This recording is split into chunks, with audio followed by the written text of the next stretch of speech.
கர்த்தருக்கு ஸ்தோத்திரம் உண்டாவதாக. இந்த வேளையிலும் நாம் வாசிக்கக்கூடியதான வேத வசனம் யோவான் எழுதின சுவிசேஷம் 3வது அதிகாரம் 16வது வசனம்.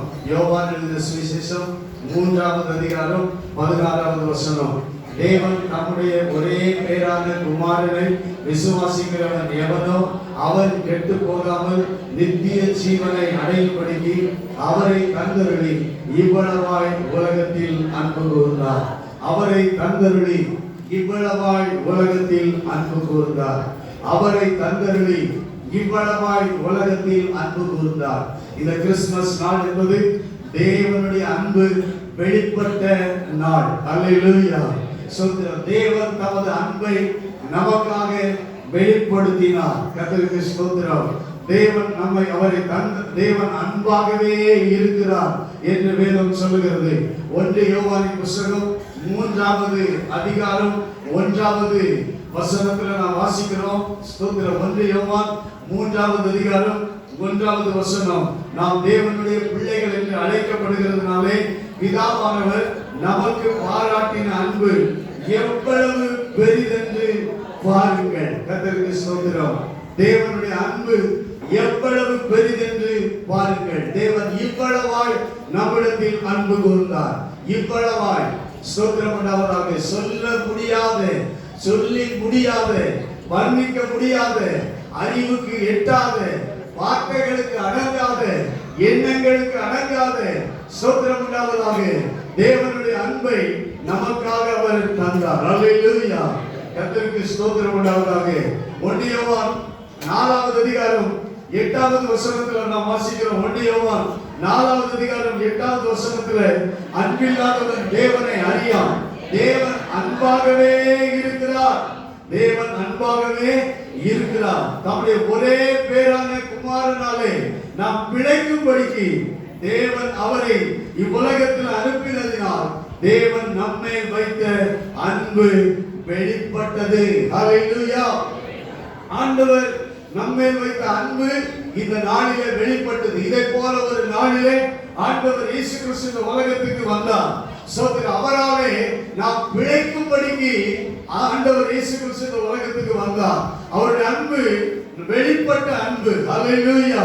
ஸ்தோத்திரம். வெளிப்பட்ட அன்பு நாம் கெட்டு போகாதபடிக்கு நம்மை காப்பாற்ற, நாம் பிழைக்கும்படிக்கு தேவன் நம்மை காப்பாற்ற, நித்திய ஜீவனை கொடுக்கும்படிக்கு ஆண்டவர் இயேசு கிறிஸ்து இந்த உலகத்துக்கு வந்தார். தேவனுடைய அன்பை நமக்காக வெளிப்படுத்தினார். கர்த்தருடைய நாமம் மகிமைப்படுவதாக. அல்லேலூயா. கர்த்தருக்கு ஸ்தோத்திரம். ஆண்டவர் இயேசு கிறிஸ்து மனிதனை ஆதாமை ஏவாளை அவர் உண்டாக்கினார். ஸ்தோத்திரம். ஏதேனிலே அவர்கள் மேல் அன்பு கூர்ந்தார். தேவ சாயல்ல மனிதன் உண்டாக்கப்பட்டார்.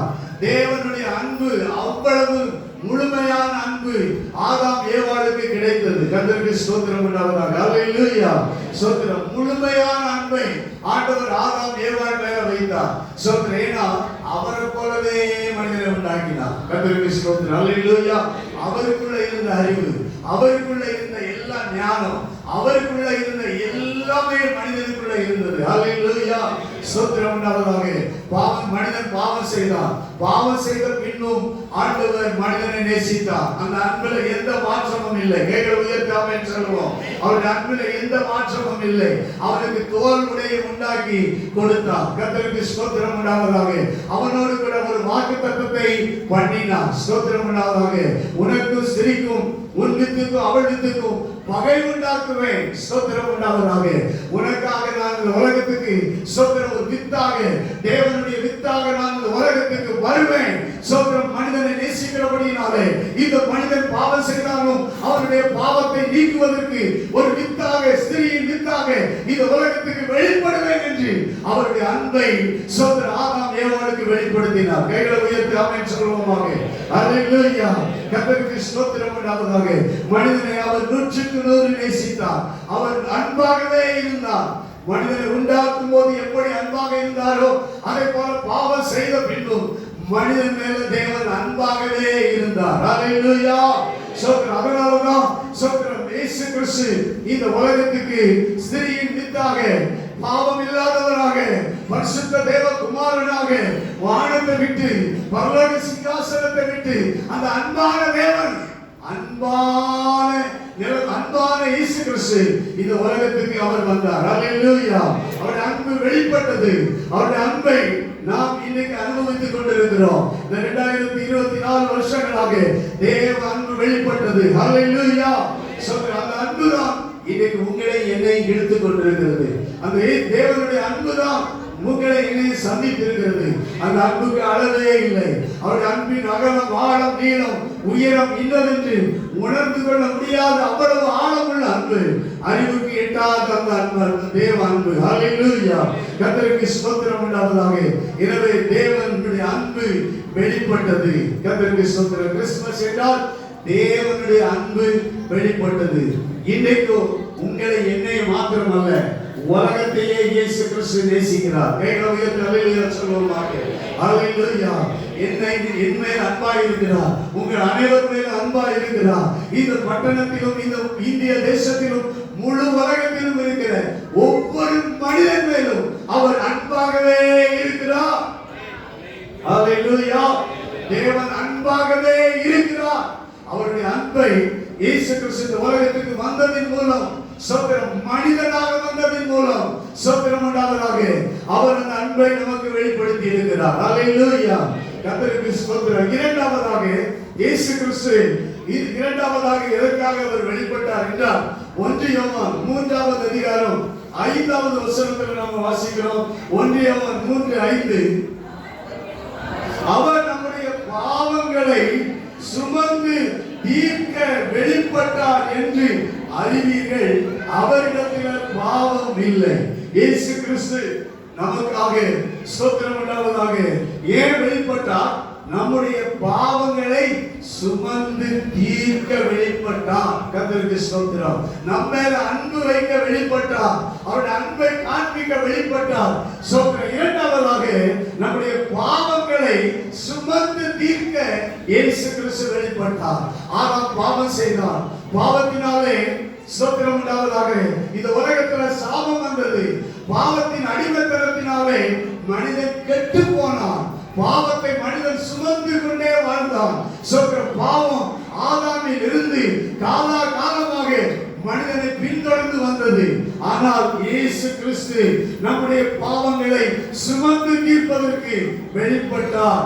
இயேசு கிறிஸ்துவினிடத்தில் பாவம் இல்லை. கைகளை உயர்த்தி ஆமென் சொல்வோம். அவரிடத்தில் பாவம் இல்லை. அவர் பாவம் இல்லாத பரிசுத்தராக பிறந்தார். பாவம் இல்லாத பரிசுத்தராக இந்த உலகத்தில் வாழ்ந்தார். பாவம் இல்லாத பரிசுத்தராக சிலுவை மரணத்தை இயேசு கிறிஸ்து ஏற்றுக்கொண்டார். நம்முடைய பாவங்களை இயேசு கிறிஸ்து சிலுவையிலே சுமந்தார். அல்லேலூயா. கர்த்தருக்கு ஸ்தோத்திரம் உண்டாவதாக. 1 யோவான் 4வது அதிகாரம் 10வது வசனம் சொல்கிறது. 1 யோவான் 4:10 நாம் தேவனிடத்தில் அன்பு கூர்ந்ததினால் அல்ல, அவர் நம்மிடத்தில் அன்பு கூர்ந்து நம்முடைய பாவங்களை நிவர்த்தி செய்கிற கிருபாதார பலியாக தம்முடைய குமாரனை அனுப்பினதினாலே அன்பு உண்டாயிருக்கிறது. நம்முடைய பாவங்களை நிவர்த்தி செய்கிற கிருபாதார பலி இயேசு கிறிஸ்து எதற்காக வெளிப்பட்டார்? பாவங்களை நிவர்த்தி செய்கிற கிருபாதார பலியாக இயேசு வெளிப்பட்டார். அல்லேலூயா. நம்முடைய பாவங்களை எல்லாம் இன்னைக்கு நமக்காக பலியானார். சிலுவையில் நமக்காக தன் மரணத்தை ஏற்றார். அவர் சோத்திரம் மரணம் இல்லாதவர். அல்லேலூயா. அவர் நித்தியானவர். ஆனால் நமக்காக மரணத்தை ஏற்றுக்கொண்டார். கர்த்தருக்கு ஸ்தோத்திரம். அதனால வேதம் சொல்கிறது கிருபாதார பலி. அல்லேலூயா. கிருபாதார பலி. 1 யோவான் 2வது அதிகாரம் 2வது வசனம் சொல்கிறது நம்முடைய பாவங்களை நிவர்த்தி செய்கிற கிருபாதார பலி அவரே. நம்முடைய பாவங்களை மாத்திரம் அல்ல, சர்வ லோகத்தின் பாவங்களையும் நிவர்த்தி செய்கிற பலியாய் இருக்கிறார். நம்முடைய பாவங்களை நிவர்த்தி செய்கிற கிருபாதார பலி. ஆமென். நம்முடைய பாவங்களை மாத்திரம் அல்ல, முழு உலகத்தின் சர்வ லோகத்தின் பாவங்களையும் நிவர்த்தி செய்கிற பலியாக இயேசு கிறிஸ்து இருக்கிறார். முழு உலகத்தின் பாவத்தை சுமந்து தீர்த்த தேவ ஆட்டுக்குட்டி. ஆமென். இயேசு கிறிஸ்து முழு உலகத்தின் பாவத்தையும் சுமந்து தீர்த்து விட்டார். அல்லேலூயா. அன்பை வெளிப்படுத்தி விட்டார். ஒவ்வொரு மனிதனுடைய பாவத்தையும் இயேசு கிறிஸ்து சுமந்து தீர்த்து விட்டார். அதனால இன்னைக்கு இயேசு மரித்ததுனால நாம பிழைக்கிறோம். கைகளை உயர்த்தி ஆமென் சொல்லுவோம். பாவத்தை விட்டு பாவத்துக்கு செத்து நீதிக்கு பிழைக்கிறோம். கைகளை உயர்த்தி ஆமென் சொல்லுவோம். கிறிஸ்துவுக்குள்ள நாம பிழைக்கிறோம். கர்த்தருக்கு ஸ்தோத்திரம். நித்திய ஜீவனுக்காக நாம் பிழைக்கிறோம். ஆண்டவர் இயேசு கிறிஸ்து நம்முடைய பாவங்களை சுமந்து தீர்க்க வெளிப்பட்டார். அல்லேலூயா, ஆமென். மூன்றாவதாக ஸ்தோத்திரம், ஆண்டவர் இயேசு கிறிஸ்து எதற்காக வெளிப்பட்டார்? 1 யோவானின் புத்தகம் 3வது அதிகாரம் 8வது வசனம். 1 யோவான் 3:8. பாவம் செய்கிறவன் பிசாசினால் உண்டாயிருக்கிறான், ஏனெனில் பிசாசானவன் ஆதிமுதல் பாவம் செய்கிறான். பிசாசினுடைய கிரியைகளை அழிக்கும்படிக்கு தேவனுடைய குமாரன் வெளிப்பட்டார், பிறந்தார். கர்த்தருக்கு ஸ்தோத்திரம். ஆண்டவர் இயேசு கிறிஸ்து ஏன் இந்த உலகத்துக்கு வெளிப்பட்டார்? ஸ்தோத்திரம். எதற்காக வெளிப்பட்டார்? மூன்றாவதாக பிசாசினுடைய கிரியைகளை அழிக்கும்படிக்கு இந்த உலகத்துக்கு வந்தார். அழிக்கும்படிக்கு இந்த உலகத்தில் பிறந்தார். அழிக்கும்படிக்கு அவர் வெளிப்பட்டார். பிசாசினுடைய கிரியைகளை அழிக்கும்படிக்கு. கர்த்தருக்கு ஸ்தோத்திரம். ஏனென்றால் பிசாசானவன் ஆதி முதற்கொண்டு அவன் பாவம் செய்கிறான். பாவம் செய்கிறான். ஆரம்பத்திலே பாவம் செய்தான், இன்னைக்கு வரைக்கும் அவன் பாவம் செய்து கொண்டே இருக்கிறான். ஏதேன் தோட்டத்தில் ஜனங்களை ஆதாம ஏவாளை பாவம் செய்ய வைத்தவன் இன்றைக்கு அவன் பாவம் செய்து கொண்டே இருக்கிறான். எனவே பிசாசினுடைய கிரியைகளை அழிக்கும்படிக்கு தேவனுடைய குமாரன் வெளிப்பட்டார். பிசாசினுடைய கிரியைகள் பாவத்தின் கிரியைகள். அவனுடைய கிரியைகள் பொல்லாத கிரியைகள். அவனுடைய கிரியைகள் என்ன கிரியைகள்? பொல்லாத கிரியைகள், அசுத்த கிரியைகள். யோவான் 8வது அதிகாரம் 44வது வசனத்துல நாம வாசிக்கிறோம். யோவான் 8வது அதிகாரம் 44வது வசனம். சோதரர், நீங்கள் உங்கள் பிதாவாகிய பிசாசினால் உண்டானவர்கள், உங்கள் பிதாவினுடைய இச்சைகளின்படி செய்ய மனதாயிருக்கிறீர்கள். அவன் ஆதி முதல் கொண்டு மனுஷ கொலைபாதகனாய் இருக்கிறான். அவனுடைய கிரியை என்ன? மனுஷனை கொல்லுவது. மனுஷ கொலைபாதகன். உலகத்துல பிறக்கிற ஒவ்வொரு மனுஷனையும் பாவத்துல தள்ளி பாவத்துல வாழ வைத்து அவர்களை அழிக்கிறவனாக மனுஷ கொலைபாதகனாக இருக்கிறான். அவனும் வாழ்வதில்லை, அவன் மனிதர்களையும் வாழ விடுவதில்லை. மனுஷ கொலைபாதகன். இந்த உலகத்துல மனுஷ கொலைபாதகன் தான் பிசாசு, சாத்தான். மனுஷ கொலைபாதகன், மனுஷர்களை அழிக்கிறவன். இந்த உலகத்தில் அவர்கள் அழித்து விட்டால், பாவத்துக்குள்ள அவர்கள் அழித்து விட்டால், அவனுடைய கிரியைகளை நாம் அழித்து விட்டால், சாத்தானோடு கூட நரகத்துக்கு இந்த மனிதர்கள் வந்து விடுவார்கள் என்று சொல்லி அவன் செயல்பட்டு கொண்டிருக்கிறான். அவன் மனுஷ கொலைபாதகர். இந்த மனுஷ கொலைபாதகர் கிரியையை இயேசு அழிக்கும்படி வெளிப்பட்டார். கைகளை உயர்த்தாமல் சொல்லுவோம். மனுஷ கொலைபாதக கிரியைகளை அழிக்கும்படி இயேசு கிறிஸ்து வெளிப்பட்டார். சக்தி அவனிடத்தில் இல்லை. அவன் பொய்யனும் பொய்க்கு பிதாவுமாய் இருக்கிறபடியினால் அந்த பொய்யின் கிரியை அழிக்கும்படிக்கு இயேசு சத்தியத்தை வெளிப்படுத்தினார். கைகளை உயர்த்தாமல் சொல்லுவோம். அல்லேலூயா. இன்னைக்கு எது அழிக்கப்பட்டிருக்கிறது? பொய். சாத்தானுடைய பொய் சொல்லுங்க, அழிக்கப்பட்டிருக்கிறது. ஆமென். சாத்தானுடைய பொய், சாத்தானுடைய வஞ்சகம் அழிக்கப்பட்டிருக்கிறது. இயேசு கிறிஸ்து உண்மையை, சத்தியத்தை இந்த உலகத்துக்கு கொண்டு வந்திருக்கிறார். சத்தியம் இந்த பூமியில நிலைநாட்டப்பட்டிருக்கிறது. அல்லேலூயா. இயேசு சொன்னார், நானே வழியும் சத்தியமும் ஜீவனுமாய் இருக்கிறேன். இயேசு சத்தியத்தை சொன்னார். சத்தியம் உள்ளவராக இந்த உலகத்துக்கு வந்தார். அவர் சத்தியம் உள்ள தேவன். கர்த்தருக்கு ஸ்தோத்திரம். சாத்தான் பொய்யன், பொய்க்கு பிதா. அவனுடைய பொய்யை கிரியைகளை இயேசு அழித்தார். கொலைபாதக கிரியையை இயேசு அழித்தார். கர்த்தருக்கு ஸ்தோத்திரம். யோவான் 10வது அதிகாரம் 10வது வசனம் சொல்கிறது. யோவான் 10:10. திருடன் திருடவும் கொல்லவும் அழிக்கவும் வருகிறானே அன்றி வேறு ஒன்றிற்கும் வரான். சாத்தான் பிசாசுடைய கிரியை என்ன? திருடுகிற கிரியை. திருடுகிற கிரியை. மனிதனை திருடினான். மனிதனுடைய ஆசீர்வாதங்களை திருடினான். மனிதனுடைய நன்மைகளை திருடுகிறான். அந்த திருடுகிற அவனுடைய கிரியை இயேசு அழித்து விட்டார். இனி உங்களிடத்திலிருந்து சாத்தான் திருட முடியாது. கைகளை உயர்த்தாமல் சொல்லுவோம். அல்லேலூயா. சாத்தான் என்ன செய்ய முடியாது? திருட முடியாது. கர்த்தருக்கு ஸ்தோத்திரம். பிசாசின் கிரியைகளை அழிக்கும்படிக்கு தேவனுடைய குமாரன் வெளிப்பட்டார். அந்த திருட்டு கிரியையை இயேசு அழித்தார். அவன் திருடவும் கொல்லவும் அழிக்கவும் வருகிறானே என்று வேறு ஒன்றுக்கும் வரான். அவனுடைய அழிக்கிற தன்மையை இயேசு அழித்தார். கைகளை உயர் தலையில சொல்லுவாங்க. அல்லேலூயா. சாத்தான் இன்னைக்கு மனிதர்களை என்ன செய்கிறான்? அழிக்கிறான். அவங்க அழிக்கிற கிரியையை இயேசு கிறிஸ்து அழிக்கும்படிக்கு வெளிப்பட்டார். ஆமென். அல்லேலூயா. நானும் அவர்களுக்கு ஜீவன் உண்டாயிருக்கவும் அந்த ஜீவன் அது பரிபூரணப்படவும் வந்தேன். நம்முடைய வாழ்க்கையில அழிவு இல்லை, ஜீவன். அல்லேலூயா. நித்திய ஜீவன், அது பரிபூர்ணமான ஜீவன். அந்த பரிபூர்ண வாழ்வை ஆண்டவர் இயேசு நமக்காக கொடுக்கும்படி பிசாசின் கிரியைகளை அழித்தார். எபிரேயரின் புத்தகம் 2வது அதிகாரம் 14வது வசனம் சொல்கிறது. எபிரேயர் 2:14. பிள்ளைகள் மாம்சத்தையும் இரத்தத்தையும் உடையவர்களாக இருக்கிறது போல அவர்கள் போல மாம்சத்தையும் இரத்தத்தையும் உடையவர்களானால் மரணத்துக்கு அதிகாரியாக பிசாசானவனை தம்முடைய மரணத்தினாலே அழிக்கும் பிடிக்கும். இயேசு கிறிஸ்து பிசாசின் கிரியை என்ன கிரியைன்னா மரணம். என்ன கிரியை? மரணம், நித்திய மரணம். அந்த மரணத்தினுடைய கிரியையை, மரணத்துக்கு அதிகாரியாக பிசாசானவனை இயேசு கிறிஸ்து தமது மரணத்தினாலே அழிக்கும்படிக்கு அப்படி ஆனார். கர்த்தருக்கு மகிமை உண்டாவதாக. ஆண்டவர் நமக்கு கை கொடுத்திருக்கிறார், நமக்கு உதவி செய்திருக்கிறார். எனவே பிசாசின் கிரியைகளை அழிக்கும்படிக்கு இயேசு கிறிஸ்து வெளிப்பட்டார். அல்லேலூயா, அல்லேலூயா, அல்லேலூயா. அன்பை கொடுக்கும்படிக்கு இயேசு வெளிப்பட்டார். அல்லேலூயா. இரண்டாவது நம்முடைய பாவத்தை சுமந்து தீர்க்கும்படிக்கு இயேசு கிறிஸ்து வெளிப்பட்டார்.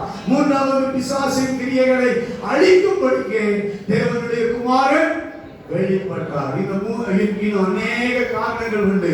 ஆனால் இன்னைக்கு 3 காரியங்களை ஆண்டவர் நம்முடைய வாழ்க்கையில செய்யும்படிக்கு இதே போல ஒரு நாள்ல இயேசு கிறிஸ்து பிறந்தார். நமக்காக அவர் பரிசுத்தராக வாழ்ந்து நம்முடைய பாவங்களுக்காக சிலுவையில் இரத்தம் சிந்தி மரித்தார். 3வது நாள் உயிரோடு எழுந்தார். அல்லேலூயா. இன்னைக்கு ஸ்தோத்திரம். உயிர் தெழுந்த இயேசு கிறிஸ்துவை நாம கொண்டாடுகிறோம். அல்லேலூயா. இந்த இயேசு கிறிஸ்து இன்னைக்கு பிதாவின் வலது பார்சத்தில் அவர் நமக்காக பரிந்து பேசிக் கொண்டிருக்கிறார். ஸ்தோத்திரமாக மீண்டும் இந்த உலகத்துக்கு வருவதற்காக அவர் காத்து கொண்டிருக்கிறார். அல்லேலூயா. இன்னைக்கு கிருபையின் காலத்துல நாம இருக்கிறோம். இந்த காலம் கிருபையின் காலம், அன்பின் காலம். கைகளை உயர்த்தி ஆமென் சொல்லுவோம். தேவனுடைய அன்பின் காலம். ஆமென். இந்த காலம் நம்முடைய பாவங்களை எல்லாம் தீர்க்கிற ஒரு காலம். உலகத்தில் இருக்கிற ஒவ்வொரு மனிதனுடைய பாவத்தையும் இயேசு மன்னிக்கிற காலம். அல்லேலூயா. இந்த காலம் ஸ்தோத்திரம் உண்டாவதாக. மனிதனுக்கு விரோதமாய் செயல்படுகிற பிசாசின் கிரியைகளை அழித்த காலம், அழிக்கிற காலம். இயேசு கிறிஸ்து ஒரு நாள் மறுபடியும் மீண்டும் வரப்போகிறார். ஆமென். அதுதான் நம்முடைய நம்பிக்கை. கிறிஸ்துவின் பிறப்பை கொண்டாடுகிற நாம் கிறிஸ்துவின் வருகையை எதிர்பார்க்க வேண்டும். அல்லேலூயா. சபை கிறிஸ்துமஸ் கொண்டாட்டத்தோட முடிந்து விடக்கூடாது. இயேசு கிறிஸ்து சீக்கிரத்துல வரப்போகிறார், மறுபடியும் மீண்டும் வரப்போகிறார். அவர் வரும்போது நாம் அவரை சந்திக்க ஆயத்தமாய் இருக்க வேண்டும். அல்லேலூயா. அவரை சந்திக்க ஆயத்தமாய் வாழ வேண்டும். ஸ்தோத்திரம் உண்டாவதாக. எனவே பிசாசின் கிரியைகள், பாவ கிரியைகள் நமக்குள்ள இருக்கக்கூடாது. கைகளை உயர்த்தி அல்லேலூயா சொல்வோம். திருடுகிற கிரியைகள், பொய்யின் கிரியைகள், வஞ்சிக்கிற கிரியைகள், அழிக்கிற கிரியைகள், உண்மை இல்லாத கிரியைகள், பிசாசினிடத்தில் என்னென்ன பொய் இருக்கிறதோ, அவரிடத்தில் என்னென்ன பாவங்கள் இருக்கிறதோ அந்த கிரியைகள் நமக்குள்ள இருக்கக்கூடாது. கர்த்தருக்கு ஸ்தோத்திரம். அல்லேலூயா. தேவ சபை கிறிஸ்துவின் குணாதிசயம் அன்பாய் இருக்கிறாரோ, தேவன் எப்படி அன்பாய் இருக்கிறாரோ, அன்பை இந்த உலகத்துக்கு வந்து வெளிப்படுத்தினாரோ அதே போல சபை அன்பாய் இருக்க வேண்டும். சொல்லுவாங்க. இயேசு கிறிஸ்து அவைதான் இந்த பூமிக்கு வரும்போது தேவனுடைய பிள்ளைகளிடத்தில் எதை பார்க்க வேண்டும் என்றால் அன்பை பார்க்க வேண்டும். அல்லேலூயா. அன்பு இல்லாவிட்டால் பரலோகத்துக்கு அவருடைய வருகையில யாரும் போக முடியாது. ஆமென். சோத்திரம். தேவன் அன்பாகவே இருக்கிறார். இந்த உலகத்தில் ஒவ்வொருவரும் சோத்திரம் அவருக்காக அன்பாய் வாழ வேண்டும், பரிசுத்தமாய் வாழ வேண்டும். பிசாசின் கிரியைகள் இல்லாமல் சோத்திரம் பரிசுத்தமாய் வாழ வேண்டும். பாவங்கள் இல்லாமல் பரிசுத்தமாய் வாழ வேண்டும். இயேசு வருவார். அப்பொழுது நாம் மத்திய ஆகாயத்தில் எடுத்துக் கொள்ளப்படுவோம். அவரோடு கூட என்னென்றைக்கும் இருப்போம். ஆண்டவரோடு கூட வாழ ஆண்டவர் நம் ஒவ்வொருவருக்கும் உதவி செய்வாராக. ஹல்லேலூயா, ஹல்லேலூயா. இந்த வார்த்தைகள் மூலமாக ஆண்டவர் இந்த காலையில் இந்த கிறிஸ்துமஸ் நாளிலும் உங்களை ஆசீர்வதிப்பாராக. ஆமென்.